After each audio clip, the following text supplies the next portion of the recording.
No, I'm not. I'm not some fucking minion to you. You just leave it to buffer a little bit. You're not going to talk. You're starting, aren't you? Yeah, I am. I was just checking that the fucking audio was working. Yeah, it's go on. Okay. What's going on, everyone? It's Mike back again, and I'm with a Twitter celebrity, a TikTok celebrity, a fucking global icon for these responses. If you spell COVID backwards, it spells Divock. What the fuck is going on? Come on, Big Yanni, come on! What the fuck's that? What is that?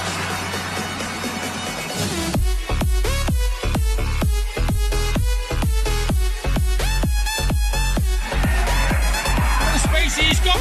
Joe Man Sidibe! For fuck's sake, get over!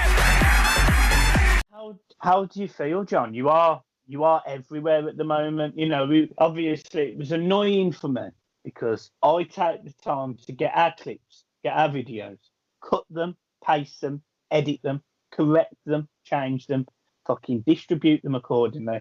And some shithouses have gone on, taken our clip, used it, distributed it all over the internet, and not give you any credit. And that's pissed me off a little bit. But I'm hoping people are starting to realise that it is you. Yeah, to be fair, I mean, listen, you know me, and I don't like all that. You know me, you know what I mean? I'm not bothered, but someone did put in today, is this at, and then put my name on Twitter, so that I just answered, yeah, well, obviously, yeah, it is. But since I put yeah, it is, it seems to have gone mad again because people did know it was me. And I've said to you in the past, Michael, this is what I was just saying then, you know, things like that don't bother me. Do you know what I mean? I'm not one of them that, fucking hell, it's me, I should be getting all the plaudits, blah, blah, blah. It was a shout. But it's one of them things, when you do it, you don't think anything about it, do you? Do you know what I mean? And then obviously, you know, I mean, the video that got put out today, again, by someone else, the second time it's being put out now, that's, I think it's got a couple of thousand views again. The first one, I can't remember what the first one had, the fella who does the voiceovers, when he done that one, that smashed it. But it's just a laugh, isn't it? You know what I mean? And yeah, I think as well what was funny is in the same game, in that Norwich game, I'm there screaming, oh, it's a fucking P-roller. We were 2-0 down to them. We were fuming. And at the end of that game, at the end of the game, you go, fuck off, Silver. Fuck off. yeah. And it makes me laugh that no one's taken any of the other bits. It's kind of like they've just gone for the Sidibe bit, but actually I think the other bits are funnier. So, so if you haven't watched that video, go and watch it. If you're coming over from TikTok or whatever to meet the man, fantastic John Maguire, here he is. I feel like I'm selling a fucking circus act because you're a fucking clown. I'll tell you another thing. My followers have gone through the roof today since it's gone on there again, since I said it was me. My followers, I used to have over 10,000 followers, but the fucking Twitter police suspended me for accounts I had on Twitter. So I'm struggling. 4 accounts. Oh, it's shocking that. Shocking. I have calmed down a lot. So I'm on my 5th now. But I've got nowhere near as many followers on this one. But, you know, it's not about followers. It's just interacting more than anything for me. Yeah, I agree. And to be fair, the channel's flying. Like the channel is flying, and it's nice that you know, I've been very open and honest about I have done the majority of the work for this channel. Well, I've done all the work for the channel for the start. But obviously getting you involved in November was massive. And now you're showing that personality that I always thought you had. I always said to you, and I always told you this, that you are one of the funniest men I know without meaning to be funny. And you're kind of like the blue van man to me. You are, although you're family, you are hilarious. You're an arsehole, but you're hilarious. Anyway, let's move on. Let's talk about Everton. And stop giving you that fucking ego a rub of yours, because it's the only thing that gets a rub in your life. I'm on fire today. Right, so some interesting news. Skillex, I think that's how you pronounce them. Come out. Mike Tyson, I think, come out and said that it looks like they were doing some discussions with Everton regarding the new shirt sponsorship. As you know, Sport Pester have, I think we fucked them off. What's your take on it? Right, well, it was a surprise. You know, it's come out the blue, pardon the pun. You know, it's come from nowhere, because I think for the last 18 months, I think we've all been thinking the shared sponsor is going to be Megaphone or, you know, USM, something to do with Usmanov. So this is a surprise. I did read something. Everton have talked to over 100 people about putting their name on the front of the shirt for next season. And Skinx were also in talks with Barcelona, because apparently Barcelona put the naming rights up for the Camp Nou to help them through the coronavirus. So it sounds to me like they're having talks with a few clubs. I can't see Everton going down that road. I'd be surprised if they did. But the CEO's a billionaire. So, and this is what I was saying to you before, for Everton to beat financial fair play, because financial fair play is going to be a funny thing when the transfers start rolling again, because of the money situation, because you're going to have the smaller clubs in the Premier League who won't have a pot to piss in, but you're still going to have the clubs who've consistently spent big and push financial fair play to the limits. Them clubs are still going to have the money. They'll always have the money. The likes of your Cities, your Uniteds, you know, they'll always have the money. Newcastle apparently are in talks for a takeover. He's a very, very rich man. So the only way Everton can get over this financial fair play is getting a shirt sponsor by a billionaire. So, listen, it makes sense to get linked with people like this, but I just can't see Everton going down the Skinx road. Yeah, and to be honest, I agree, because of not necessarily what they're involved in, because I don't. There's a lot of talk around cannabis and whatever, and CPD oils and stuff like that. And I'm not saying I'm against it or pro it. I don't know enough about it to sit here, but I just think after there's been such a big thing about gambling and whatever in the Premier League, they're not necessarily going to want to associate themselves with an alcohol or a drug type substance. I just don't see that working for Everton. For me, I genuinely believe the next shirt sponsor will be either Megaphone or the obvious one being USM. I think it'll be one of those, personally. Yeah, totally agree with you there. Totally agree. Right. So in terms of Everton, then it's come out that Everton could potentially suffer quite a big financial blow as a result of the coronavirus. In terms of, obviously, we don't know what's happening with the season. We don't know. Obviously, the accounts are extended for 13 months, not 12 months. And that was based on the fact that Everton would be able to include some of the revenue for next season, etc. So it was just a way of playing. Now, obvious revenue is down for every Premier League club because they're not selling tickets. Everton no doubt will be refunding tickets and season tickets. I don't know whether you pay for your season ticket for next season yet, but they're probably not going to be taking that money. It looks like the games are going to be behind closed doors for the whole of next season. How does that stack up in your eyes in what the plan is for the summer? Well, everything's going to be knocked back, isn't it? You know, they're looking to start the season again in June. I have started paying for my season ticket for next season because I do the direct debit, so I'm already paying for next season. So obviously I'll get refunded for the games I've missed this season up to now. And obviously it eats into next season. I'll get refunded them as well. The Sky, all clubs are going to be hit by the Sky money that they get. I think each club gets something like £127 million. Now, that's a big loss. And whether your clubs have got billionaire owners, they still appreciate the money that come in off the television rights and stuff. So it's going to be a big hit. And as I said before, the likes, and this is no disrespect to the clubs I'm going to name, your Burnleys, you know, and clubs like that, you know, your Brightons, it's going to hit them harder than it'll hit certain other teams. But it's going to have ramifications from top to bottom of the Premier League, right through. And this is why I said on my previous video, I think the days have gone of massive transfer fees and massive wages, because clubs just can't do it anymore.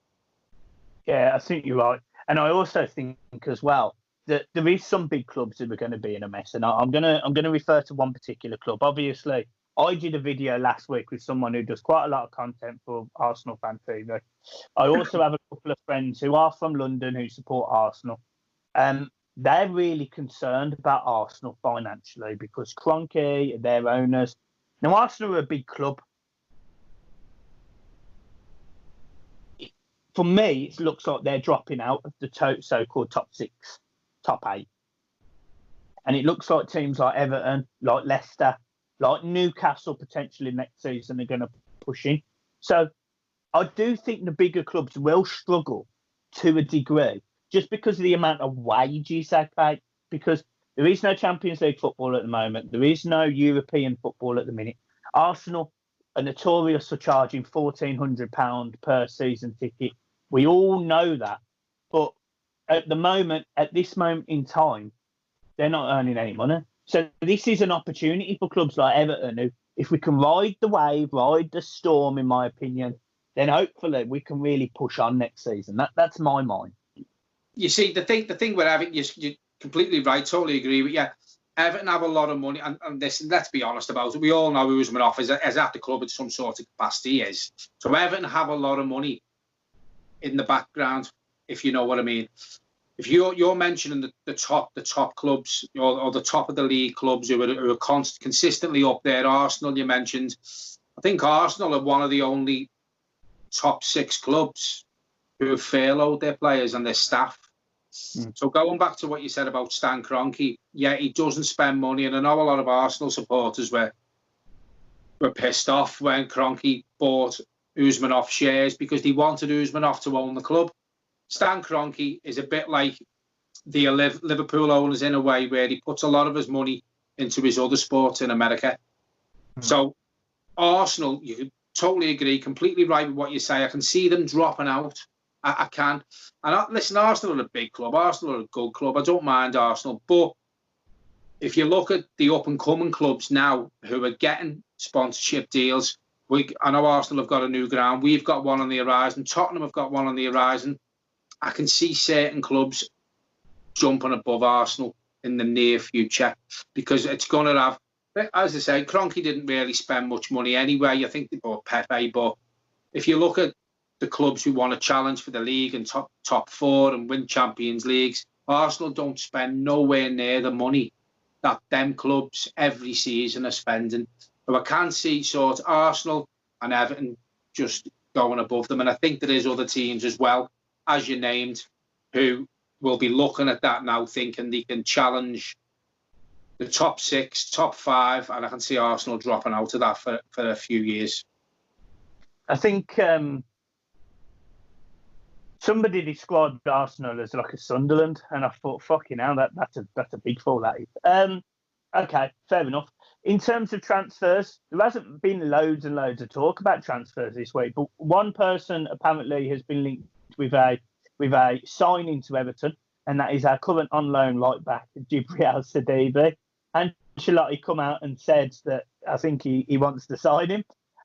Neither of us are going to be happy with that. For me, it's look, at the end of the day, John, Sidibe's made you famous, so you shouldn't be an arsehole about him, to be honest. Yeah. Listen, I didn't want anyone to make me famous, and I've said this a couple of months into the season. I was saying for 12 million sign him. He was putting a good shift in every week. He was putting good performances in. But all of a sudden, he went shit. And we looked at it, me and you, we've sat there and we've looked at it, and we've slowly but surely we've grown to the fact that, listen, £12 million in football terms isn't a lot of money. It's not a lot of money. But there's better right backs out there that, as I said, transfer fees are going to drop. You could get a good right back, a young right back, who we can build, a bit like Arsenal done with Tierney. But, you know, I know he was injured last season. You could probably get one for 25 million now. For me, we need to be aiming higher than players like Sidibe if we want to be where we want to be. Yeah, I agree. John, in terms of anything else, I haven't really got anything, to be honest, mate. There's not really much news. You got anything from there? I think we were linked with someone before. Is it Ibrahim Sagari or? Oh, okay. Yeah. There's two clubs in from us and Newcastle. Apparently, Everton are very interested in him. You asked for a name. I've give you a name. I only seen it before I've come on here. Don't know much about him. Couldn't even tell you who he plays for. But that's a name who we've been linked with today. Yeah. So, as far as I remember, Sagari plays for Toulouse. Yeah, does, yeah. Does it? I was going to say. So he plays for Toulouse. I'm pretty sure he's I think he's a centre midfielder. I can't tell you. I'll have to check. But Toulouse need money. They need money. I think based on the fact that League 1's finished, I think they get relegated. I don't quite understand it all. He looks a very combative player from whatever little bits I've seen of him. But what I will say is, look, Everton never replaced Ladrissi again. They may have replaced him with Gabami, and we've never been able to see it, really.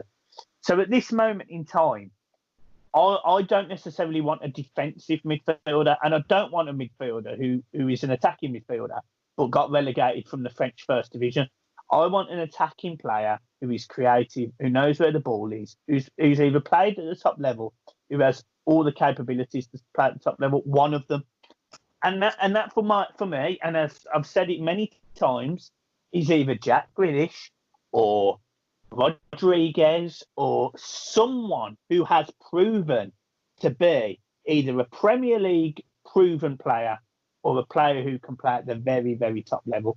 And Sagari, or whatever his name is, doesn't tick that box for me, personally. We've been linked with a lot of midfielders, and I've said this for 18 months now, since Guy went. The player I like, we need a box-to-box midfielder. I like Guy. Guy was good on the ball as well. Mm.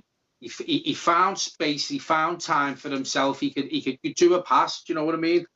For me, yeah, he didn't score that many goals, but he wasn't far from being an all-round midfielder, a Sagana guy.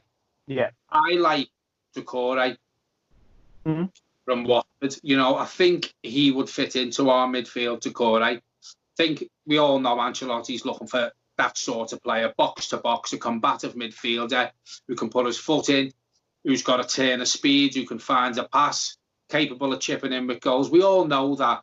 The midfielders we're linked with, not all of them tick them boxes. So we're getting linked with everyone at the minute. You're right. I don't want to start looking at players who have been relegated for coming from a club like Toulouse. We need to be aiming higher than that. I think Everton will have a few irons in the fire now, but whenever the transfer window's open, we will find out. But nothing's been mentioned of the transfer window, to be fair, has it? Yeah, I think, yeah, that's it. John, well, I'm just going to leave you on one last thing then. Obviously, we've been looking at rebranding and everything.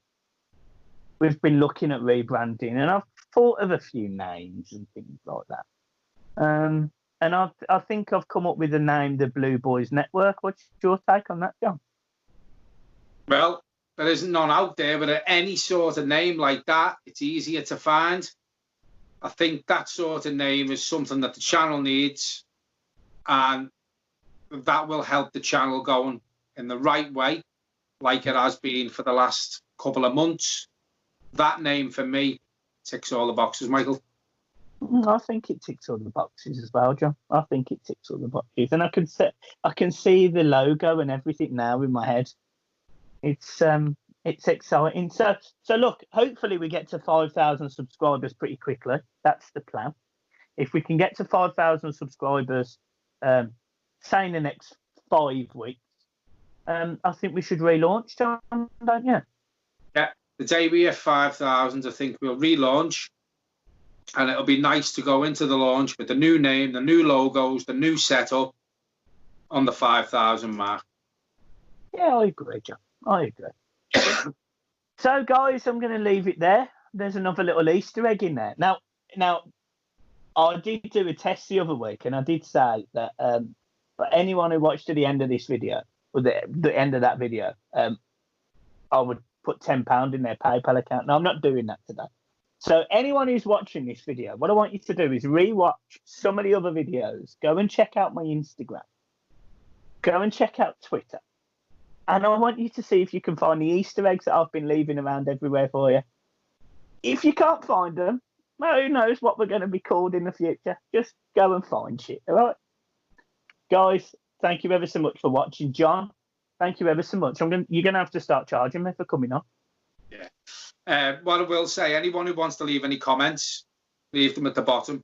The name Michael did mention about the new channel name, let us know your thoughts in the comments, just so we know before we do go live with the rebrands, and if it's the sort of name people think will work, let us know.